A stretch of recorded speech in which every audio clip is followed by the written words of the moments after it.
Good evening, ladies and gentlemen, and welcome to Blather 207. Hmm. Backfire pandemic, or a pandemic of backfires, or we're going to get into that in a moment. We're not talking about the pandemic backfiring. That would be a completely different concept. Before I do anything, we're coming out to you on Quadverum TV in Odyssey. There is a chat here, and by all means, participate in it. And that's the only chat we usually monitor, answer, or allow to participate. If you're watching us in YouTube, sorry, but you have right there a whatchamacallit, a link that will bring you just a click away to the Odyssey channel, and then you can participate in the chat. And you better do it, because we're going to cut off YouTube after a little while, because you see, they don't like our videos, they don't like our language, they don't like us talking about the things that we like to talk about, so they can go and YouTube themselves. And of course, we're coming to you through the three timelines in Twitter. Mine, his, and Quadverum's.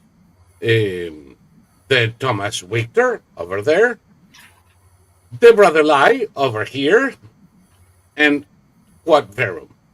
And so far, so good. They haven't bothered us. But, you know, if they do, who cares?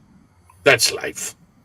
And in the meantime, you know, enjoy it all you can, but make sure that you connect with Odyssey, because when they kick us out of X again, at least you're going to have the right address to come and see us after that.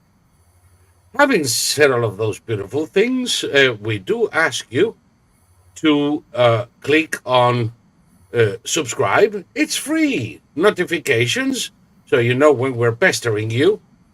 And, God forbid, just in case you decide to forego one Starbucks horse piece per month, you can drop us a $5, either at the chat or in the support. Really, a $5 is less than a Starbucks coffee made with dead man's bones and horse piss. Who would want to drink that anyway? And if you can, if you're able, click on join, become a member of this channel.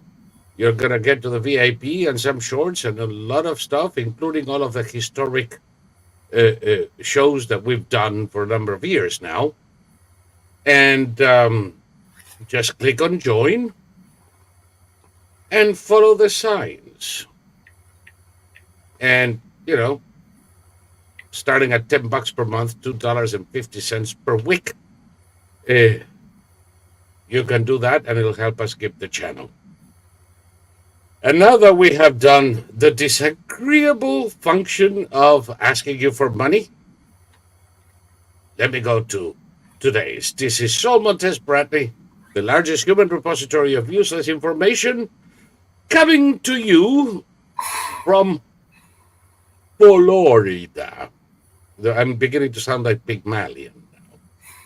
And I'm beginning to sound like Pygmalion because next week we're going to do the beer blather, and I'm going to be in Mayfair. How about that? Do you think I can survive in Mayfair? In where? Mayfair? Mayfair, London. Oh. You know, with this accent, I'm sure I'll pass for a local. Chip, chip, tally-ho, chinapo boy. Well, I mean, I haven't been to London since '82, so I know you had a wonderful experience over at Regent's Park, exactly. Portland Street. And by the way, you know, presentations. This one here, I was already talking, is Thomas Wictor, the only living expert in World War I flamethrowers, who has from Mexifornia, who has not been in London since 1982. I guess he's waiting for my report to make sure it's safe to return. No, I mean, the London I knew is completely gone. Like, we used to go there. I used to love eating in this burger joint called Wimpy's. It's gone. Um, I used to go to this toy store called Hamley's. I've heard that it's gone. I don't know. Um, Hamleys is gone. It was the one on Regent Street, like several stories of yeah, yeah. toy stores. It was on Regent Street between Piccadilly and Oxford Circle. Not Oxford Circle. Yeah, Oxford Circle. And yeah, it's gone. And also, the permanent mayor of London, he's now renamed the London tube lines based on woke notables, and so it's like, why would I want to go back to London? I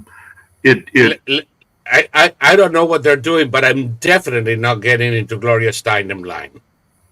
Well, I mean, he listed all these names. It showed him standing proudly in front of his new map, and I mean, okay, I like improvement, but at the same time, like, okay, I love the old tube map, and it was I saw a documentary on the making of the tube map, and how it was like this astonishing piece of artistic engineering just to put everything in this map in different colors and all of that. And then they simplified it, and it looked really ugly, and now they're giving it ugly names. I used to love the smell of the underground. With there were red subway cars, there were wooden escalators, all of that, and it's fun. And I wasn't. The London I knew was from a different era, and even though I'm from in '82, I remember it was the old double deckers and the old taxi cabs, and it hadn't changed much since the '50s. Well, see, I started going there in the '70s, and because my father was transferred there. Let's see, we moved to Texas in '72. We moved to the Netherlands in '75, and we started going to London on a regular basis from '75 up until '82. We'd go a couple times a year, and I got into college in '81, and I went to visit. My parents had moved to live in London, and I went to visit them at their new house. And the IRA blew up Regent's Park and the Horse Guards, and it really soured me on. It was the first time the first and only time so far that I've ever experienced a terrorist attack, and it just, I don't know, I had a big problem with sort of everything that was going on, and the attitudes toward it on either side and all of that, and I just decided I was not gonna partake of any of that. And Right. Now that the city of London itself has become this nightmare of madness, political madness, I have no interest, because all I do is I go, oh, look at how decayed this is, look at how decayed that is. And I'd like to point out, when I started visiting London in the '70s, there were still ruins from World War II. I used to go there. All of that area east of the tower. Yeah. What is now Docklands, Canary Wharf, all of that, all the way. City Airport, when they built it, was in the middle of blocks and blocks and blocks of rubble. Yeah, yeah. I always tell the story, and many of our viewers have already heard it 1,000 times. But I used to have a friend who had air cargo operation, one of the very first ones to open at City Airport before they opened passenger service. And I used to go and visit him regularly. And we always stopped at a pub that was the only building left in blocks and blocks of rubble. And of course, it was a pub, and the name was The One They Left Behind. It was the one building, and he used to refer to the entire area as urban redevelopment courtesy of the Luftwaffe. Yeah, and see, all of that was 30 years in the past when I went there. And now it's 80 years in the past, and nobody gives a damn anymore. And, you have the vandalizing of war memorials. You have the endless. I watch a lot of true crime. The problem? And the problem is that in 82, people who were the age we are now were 30 years old when they were running to shelters during the bombardment. You couldn't fuck around with those. Right. I watch a lot of true crime programs, and the punishment and everything that's done in London right now is just very discouraging. And now when you see these waddling, obese female cops, there was a case just recently where a bunch of Chinese communists basically assaulted, verbally and in all sorts of ways, a man who plays the piano in the train station. And the cops took the side of the Chinese people, and they told him to stop filming. And he said no, and he got a follow-up from the cops, and he was waiting for some form of punishment, but the blowback was so horrendous that the Metropolitan PD backed down. So this is what they're reduced to. They're reduced to, he kept saying to the cop, "You're acting like the personal bodyguard of the communist Chinese." And she was just some robot, some leftist robot. And I just don't want... Whose only mission in life was to de-escalate. Right now. By the way, Thomas, a lot of people say that your volume is too high. So I don't know if you can turn it down a little bit. But I remember the cop that you're talking about. If I turn the volume down, then I'm not going to be able to hear you. So, no, I'm talking about the microphone volume down. The microphone is set right in the middle. It's set. I mean, I'll do it. You go. It's okay to me, but they say what they say. Yeah, go ahead and just relaying. I'll fix it. Okay, but I remember the cop you're talking about, and she seemed to have been fixated on de-escalation. The only purpose in life is that we all sing Kumbaya and not have a fight. Is that the impression she gave? Hey, now it's all right. How's this, everybody? You let us know. Fine by me. Go ahead. There's a wee bit of distortion. But I don't know. I hear you well. Back to where it was before, and people will just have to deal with. If they're listening through headphones, then Yeah, I actually can hear you better now. A little bit better. Anyway, this is as far as we go with the volume, and there we go. So I'll give you my full report next Saturday from London. My last trip was last year, September. It was a very short one, and a very short one punctuated by functions I had to attend related to the funeral of Her Majesty and the succession, and the areas where I move around, Green Park, um, Mayfair, Hyde Park, Knightsbridge, St. James, uh, haven't changed at all. I suppose that if I go to Elephant and Castle or some crap like that, it could be different. But in this particular area, I haven't seen much change at all.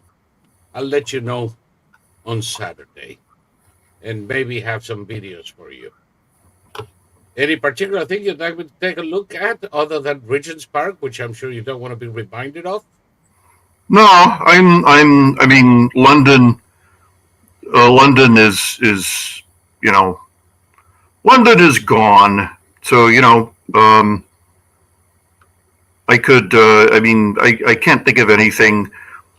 I see whatever I need to see on YouTube, so that's all right. Well, I have no idea what's going on here. There used to be. All I have is output, volume output, which is talking with the speakers. I don't have anything that talks about the output of my mic. I mean, I'm using the built-in mic. Don't worry about it. I just upped my own volume, so now they can lower theirs, and we should be more or less on pair. If one doesn't work, the other one will. Anyway, so London. I'm sorry, but there are some things that I've grown attached to.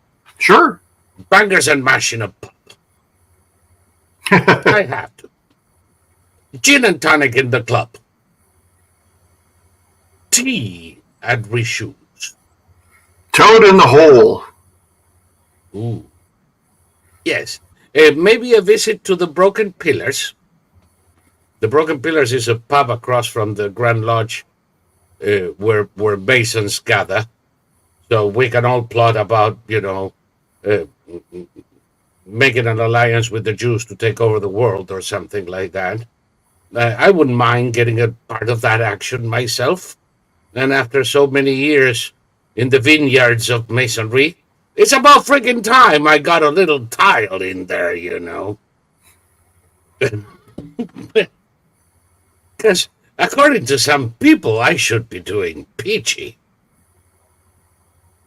In what way? Just in terms of running the world, or financially, or controlling the world. Yeah, good luck if anybody tries to control the world. I know we're supposed to be afraid of what's his name, Carlos Schwab. No, Klaus Schwab. Is that Klaus his name? Schwab? Yeah. Oh, by the way, have you seen the face of Klaus? That son of a bitch cannot control his wife. Well, I mean, what is?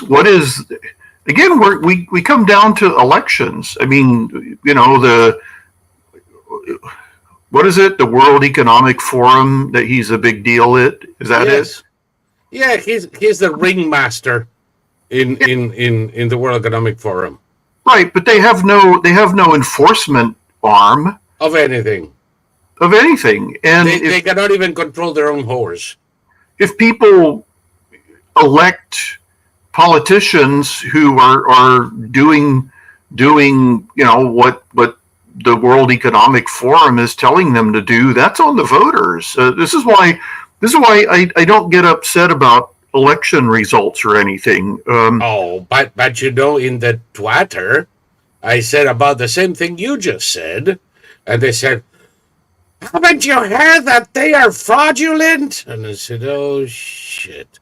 If they had any plans to steal this election, they wouldn't be putting Trump through what they're putting him through with all this lawfare stuff. Okay, They would save a lot of money not doing it, don't you think?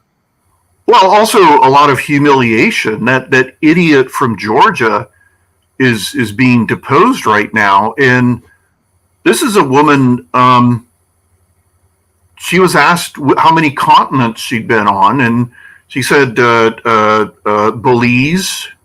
It's the continent of Belize, and then she said, you're just trying to humiliate me because I can't tell you what. No, I'm not trying. You're doing it fine by yourself. It's just in all her fans are going, yeah, she told him to shove it. It's like, okay, but that's not the point of a trial. But didn't you? I never got any gift from Wade, but didn't you get travel and hotel accommodations and? Well, yeah, but I refunded him. Oh, wonderful! How did you refund him? In cash. No checks, no. But for everything else, don't you use the Cash App? Yes. But he doesn't use the Cash App, so it's all cash. Oh, so there is no record of your refund. That she keeps a huge amount of cash in her home.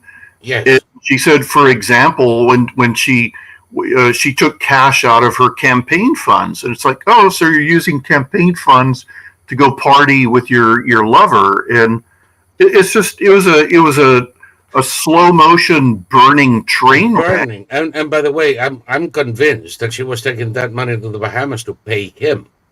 Because did you see her on the stand? Yeah, but I mean, there's chubby. Who fucks that? The big thing now is enormous waddling, huge blubbery bouncing buttocks. I mean, it's women are getting butt. These are not bouncing; these are drooping. Well, it's her tits. There's somebody out touching the floor. There's somebody out there for everybody, and the guy for the right price. He's a climber, so he knew who to go to bed with in order to get his money, his position, and. Yeah, I have to give you a point too because he ain't no looker, Well, neither of them are. I mean, it's I don't know. It's just they're like hunger and deprivation. Going back to the point that the election's going to be fraudulent again. Okay, Trump was just fined by the city of New York $350 million. And it's that case was so illegitimate. You're the first one to name it exactly what it is. That case was so illegitimate that all the leftist political analysts on TV are marveling at how it's. I mean, they were saying this is banana republic stuff. Yeah. So and it is, and it is, and it is so much Banana Republic stuff that what happened in New York this week is Engoron, that drug addict moron with a face like some antediluvian pterodactyl. He just told every entrepreneur in New York, get the fuck out of the city while you can. Yeah. Because we can manipulate the law, invent a crime ex post facto, nail you to the wall, and bankrupt you one way or the other. Yeah. If you run afoul of us. Exactly, and that's the unforeseen fallout, or maybe it's the foreseen fallout. I don't know. Maybe they were trying to make an example, and you're going to see a corporate flight from New York like never before. God, it had already started. Let's be frank, because of the taxation, much like California. And some of the biggest insurance companies in the country that used to be headquartered in Manhattan are now headquartered in, say, Des Moines, Iowa. Yeah. I'm not kidding. New York is dying as the financial center of the world. Well, see, right before World War One, the Germans had a plan to hit New York City. They had a plan to launch an invasion by ship and hit New York City. It was called Plan B. And the terrorists in 2001 hit New York City because, like you just said, it was the financial capital of the United States. Those days are long gone. And, New York, the politicians are doing everything in their power to accelerate that decline. And this decision to find Trump on a non-crime. I mean, you had the so-called plaintiffs. There were no plaintiffs. It was a state-brought case. But you had the victims saying, we weren't victimized. Everything was on the up and up. This is not only that, we would love to do business with Trump again. Didn't matter. So, and then you also had Letitia James? See, I don't even know. Letitia James is the bitch in New York, though. Yeah, so she has openly said that she and the judge had decided before the trial that Trump was guilty, and that was going to be a great help in this case. And it's like, what did you just say? What did you just say? So, they're doing stuff that Putin would envy. I mean, really, really, really. Although Putin just takes his... Although Putin gets to do a lot of things these guys can only dream of. True. Like offing your opponent. I mean, if Biden could do what Putin can do, Trump wouldn't be alive. Yeah, but to have the sheer stupidity of, I mean, the Russians as they exist today are a lost cause. We're not a lost cause. Trump, the more they do this, the title of this show is the Backfire pandemic. This is another huge backfire because they're pushing too hard and they're piling on too much, and the people doing it are the least sympathetic people in the world. That judge looks like a Hollywood villain. I mean, he looks like the Joker, just paint his lips. Yeah, and again, I mean, it's like, wait, which big fat leftist woman is this? Is this the one in Georgia or New York? I can't tell them apart. It's the same, just the same. Big, fat, angry leftist women. And it's only a handful of Americans left actually approve of this stuff, as the polls are showing over and over again. Yep. Traditional old school Democrats are not liking this shit one bit. No. They don't like it for many reasons. Well, including, today is him, tomorrow is me. Well, also, they don't like the idea of the president either. Yeah, I mean, this is such a strange period because it's so futile on the part of leftists.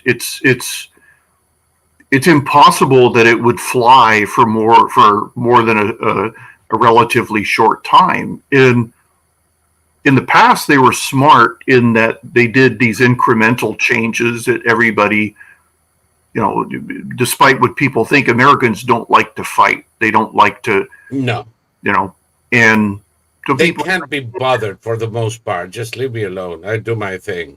Right. And then it got to the point where the people, all these people who were formerly, they were created by the Democratic Party.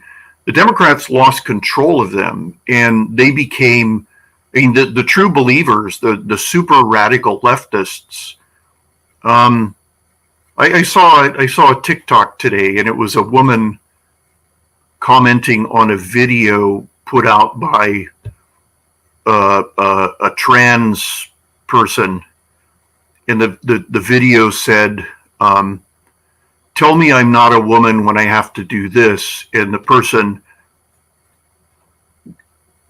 runs to their car and gets in. It's at night and immediately locks the door because being a woman, of course, you're a target everywhere. And the woman commenting on the video pointed out, well, she had to put her camera in the car first, then she had to walk away, and then she had to come back to her, so obviously she wasn't afraid. And what she said was that these people they're in woman face. They're doing a mockery of what it means to be a woman. They're doing a parody. And this is it, that the reaction that's begun it's getting bigger and bigger and more fervent. And it's a long time until November. So that's a long. Oh God, it's a long. That it's gonna be fun, but it's gonna be like giving birth. And you're right. Drag shows used to be parodies of women. Yeah. But they were done on a stage. Everybody understood it to be a parody. There was the one who imitated Barbara Streisand and the one who imitated Cher. And they were all very much in your fucking face. But it was up to a point funny. They were witty. They were witty. A good drag show was a fun spectacle.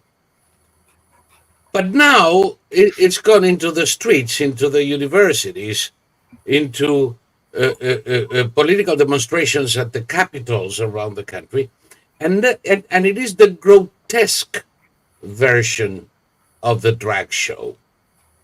Well, it's violent. It's violent. Yes.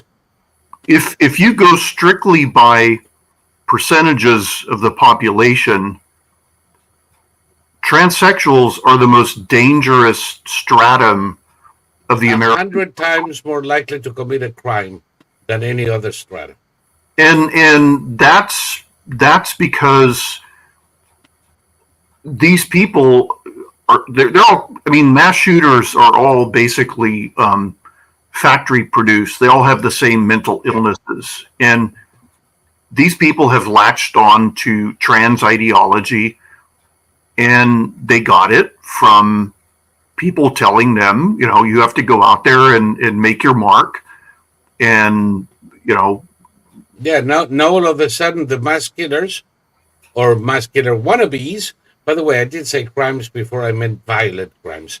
The mass killers or mass killer wannabes, more often than not, are trans now. Well, this is what I mean about how leftists lost control of those that they created, because they created true believers. And AOC doesn't believe a word of what she says. And after 2 margaritas, she doesn't know a word of what she says. And the none of the squad, they're in it for the money, they're in it for the power, all of that. I think Rashida is actually a believer in her own shit. Well, I mean, okay, she's a Jew hater. There's no question about that. She definitely believes that. And you see, when it is 430 yay and 1 nay, that 1 nay has got to be convinced of what she's doing. Well, okay, she was an activist before she became a congresswoman. And there's a picture of her being dragged out of a Trump campaign speech in 2016. And she was literally skipping for joy and had a big smile on her face. So I don't, other than her hatred of Jewish people, I don't believe she has any real convictions. I don't believe her crocodile tears about the plight of the Palestinians. I don't believe she doesn't give a shit. Yeah, but the people, the real activists, the ones who set cities on fire in 2020, they're the true believers, and they are the brown shirts of the political left. And that was never going to fly in this country. The first time I called them the Stromabteilung, I got so much hit from everybody. How don't you call it that? It's not the same thing. And I said, yes, it is. Of course it is. No, because the Sturmabteilung were armed, not they weren't. Wait, what? Sir, they were what? Armed. No, they weren't. No, they weren't. They were hoodlums, and Exactly. sometimes they would pick up chains or Sticks or whatever. Yeah. The only reason they didn't pick up bicycle locks like the Sturmabteilung professor in Los Angeles, it's because they didn't have the bike locks. Well, let's just give everyone a quick history lesson. At the start, from the 1930s, the Sturmabteilung existed before the Nazis came to power. And the Sturmabteilung, they were a tool to get to power. Were street thugs who were run by a World War I veteran named Ernst Röhm, and technically Röhm, but Ernst Röhm was a radical who believed in tear everything down and begin from the top or from the bottom. And they were used by the Nazis, but they were not the SA as they were known. They were not armed. They were the guys who on Kristallnacht they threw stuff through the window. They enforced the boycott by standing in front of Jewish-owned stores and not letting people in. And what happened on the night of the Long Knives is when Hitler had all of the leaders of the Sturmabteilung murdered, and he took over the Sturmabteilung and moved them into the Waffen-SS or the SS. The SS. The Waffen-SS. The Waffen-SS is the armed. There were two branches of the SS, and the Sturmabteilung was never called the Sturmabteilung after the Nazis took over it. But as it existed, it was indistinguishable from Antifa, the Black Lives Matters activists. Listen, Antifa uses Sturmabteilung flags. Of course. And tactics and all of that stuff. But they took even the graphic depiction of the group. Yeah. They are not shy about telling everybody this is who we are. Right, because the Nazis were socialists, and Rome was closer to a communist than a socialist. He officially hated the communists, but only because they were competition. Listen, the Bolsheviks hated the Mensheviks, who hated the Trotskyites, who hated the Stalinists, right? Who hated the various factions of the communists and socialists have hated each other since Marx took his first shit. So the fact that, but he fought the communists doesn't tell me anything. No. They all do. No, one of the reasons Hitler had Rome and all his leaders murdered was they were too crude. They were they'd become a symbol of Hitler was trying to present himself as more of a statesman, which of course he never was. But and also they were much bigger. They were 3 times as they were. At its height, the Sturmabteilung had almost 1 million members, and at the time, but you see, that is the problem. The German army was only allowed by the Treaty of Versailles to be 100,000 men, so they completely outnumbered the Nazi Party and the German army. So they had to be co-opted. They were dangerous. They were dangerous, and they were dangerous. All it took is one dispute, and there was a big enemy in front of them, so he co-opted them, and killed the leaders and absorbed the troops, and now they're mine. Right. So I call it the Highlander effect. They're indistinguishable. There can be only one. They are indistinguishable from Antifa and all the other foot soldiers and the leftists, the ones who use absolutely the first resort. Absolutely. Absolutely. But, I started calling these people Stromabteilung during the Obama years, and Democrats and Republicans alike thought that I was exaggerating. I say I'm not. I've seen these fuckers before. Well, just pick up a history book. See, the problem is that nobody knows. For me, it wasn't the brown shirts; it was the black shirts. Yeah, And in Brazil, the green shirts. yeah, and I mean, what difference is there between the black shirts and Antifa? I mean, Zero. zero. So it's the problem is that okay, we're in an era, despite the era of incredible monkey see, monkey doism in this culture, it's still a huge backfire for the Democrats because they own all this stuff. And, Biden owns the economy, he owns the border, he owns all of this stuff. And Except his mind. well, I mean, he owns what's left of his mind, and it's I mean, he needs to be held accountable because he won't resign. I mean, he's now, according to various news sources, he banned the Justice Department from mentioning anything about his age in that what's his name, Hur, Yes, HUR. Her report. So I mean, Biden's very sensitive about his. He's another guy who I'm sure never gave a moment's thought to becoming old and dying someday. But it happens to all of us, and we can't have someone like that as president. And so what the Democrats and the anti-Trump Republicans are trying to do now is say that both Biden and Trump are too old, and it's like, good try.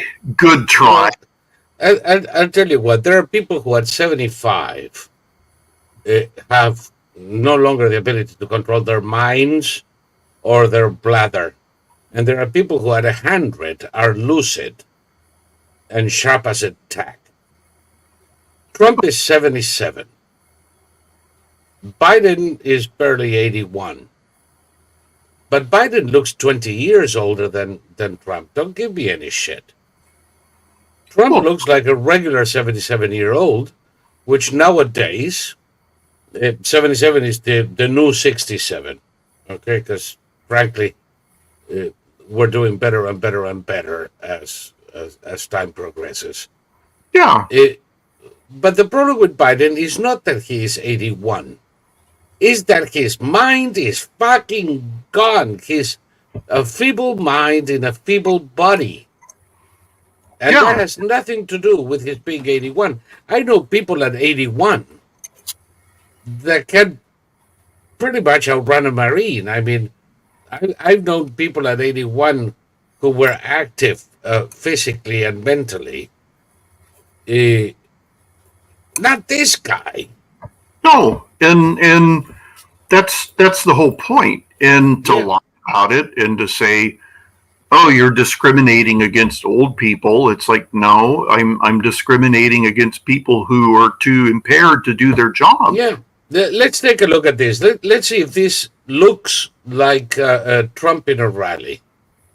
Do whatever the hell they want.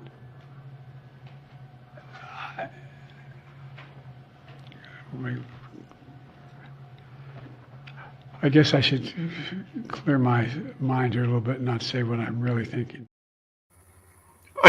Okay, fine. Do we really need to belabor the point? No, he does it every day. He goes out there and he says, "I'll tell Trump one thing. If you how much, then you're going to." And it's just like, and everyone goes, "Yay!" And it's like, they must have huge, applaud now signs up, because, it's he's a Potemkin president. And by the way, if he weren't the president, if he weren't the asshole he always was, if I had a good memory of him, Yeah. I don't, because he was always a son of a bitch, a liar, a plagiarist, and a racist. He's always been a mafioso. He's always been a mafioso, so I have no good memories. But if I had good memories of him, maybe I would feel some compassion for this exploited little old fart. Well, I have to tell you, But that's not because he's 81. I have to tell you, I don't cut presidents any slack. And okay, by the end of his second term, Bush was telling everyone about how sick he was of his job and all that. It's like, well, I can't cut you any slack. You're the president. You volunteer. You're sick of your job, resign. Yeah, exactly. And Biden should have been, well, he never should have been elected. And, maybe his not campaigning should have told us something.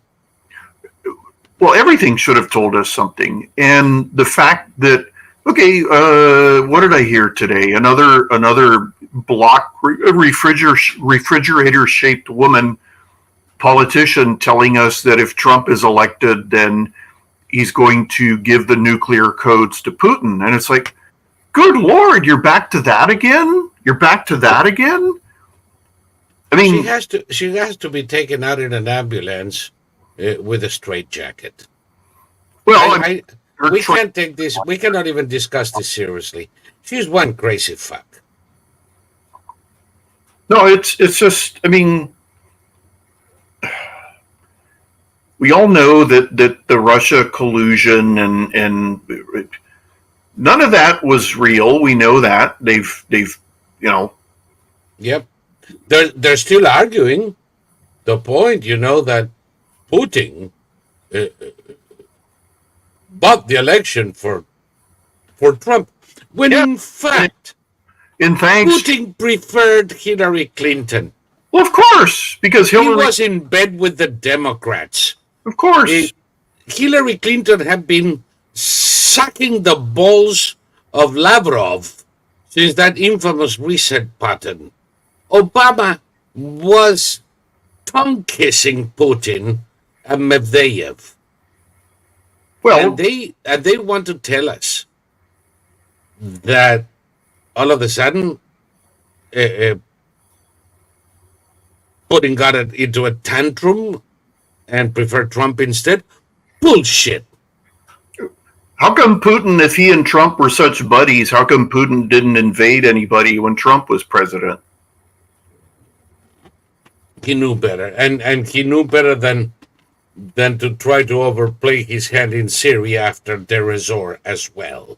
Yeah, I mean, this is all prima facie evidence that the notion that Trump is some kind of Russian stooge is a lot. It's absurd. Of course, there are people like the one I'm going to show you now that make others wonder because they claim to be Trump supporters. They claim to represent Trump ideas, and they roll in the hay with the Russians like a two-bit country whore. People like this fucker. Hold on. I'll use the devil's advocate. But advocate away. Yes. Okay, I'll tell you. You should challenge in the rules of an interview, and you're a master in your business. It's not for me to give you a lecture about that, but you should challenge some ideas. For instance, you didn't talk about freedom of speech in Russia. You did not talk about Navalny, about assassinations, about restrictions on opposition in the coming elections. I didn't talk about the things that every other American media outlet talks about. Why? Exclusively. Yes, this because is my those question. are covered, and because I have spent my life talking to people who run countries in various countries and have concluded the following: that every leader kills people, including my leader. Every leader kills people. Some kill more than others. Leadership requires killing people. Sorry, that's why I wouldn't want to be a leader. That press restriction is universal in the United States. I know because I've lived it. Ask my former. I've had a lot of jobs, and I've done this for 34 years, and I know how it works. And There's more censorship in Russia than there is in the United States, but there's a great deal in the United States. And so, at a certain point, it's like people can decide whether they think, what countries they think are better, what systems they think are better. I just want to know what he thinks. That was the whole point. Yeah. The son of a bitch cannot stop lying. He's not the victim of government censorship in the US. He's the victim of his own callousness. He lost his employer $780 million by constantly peddling falsehoods. And when he was brought to court, all he could say was, I'm not a journalist, I'm an entertainer. Yeah, well, exactly. And, okay, he also used weasel words. When he said every leader kills people, what did he mean by that? Yeah, what context? In what context? You mean? Yeah, every leader is like Idi Amin Dada. You kill your opponent and eat his liver, right? Well, I mean, see, this is the thing. This moral equivalence is a tool of idiots. Dare I say, Russian demoralization. Well, the thing is that people like Tucker live in this country, and then they say, well, we're no different than Russia, and it's like we're very different from Russia. We're so different from Russia that if you were in Russia and you said Russia is no different from the United States, then they would do a Navalny on you. And the notion that American leaders, the question was, what about Navalny? Navalny was a political. What about freedom? And, well, I mean, Putin is a dictator, so of course there's going to be no freedom in Russia. But specifically about Navalny, the question is, why didn't you ask him about assassinating, about killing, about imprisoning a political opponent? And his answer is that all leaders kill people. All right. If you're talking about all leaders, why isn't Trump dead? All leaders are in charge of wars that kill people, correct. If you're talking about assassination of political opponents, name one in this country. Name a political opponent in this country who was assassinated by a U.S. president. Okay? Yeah. By the way, goodbye, you boob, because now we're getting into the interesting part. And if you want to keep on watching, click on the link and come over to Odyssey. Otherwise, good night.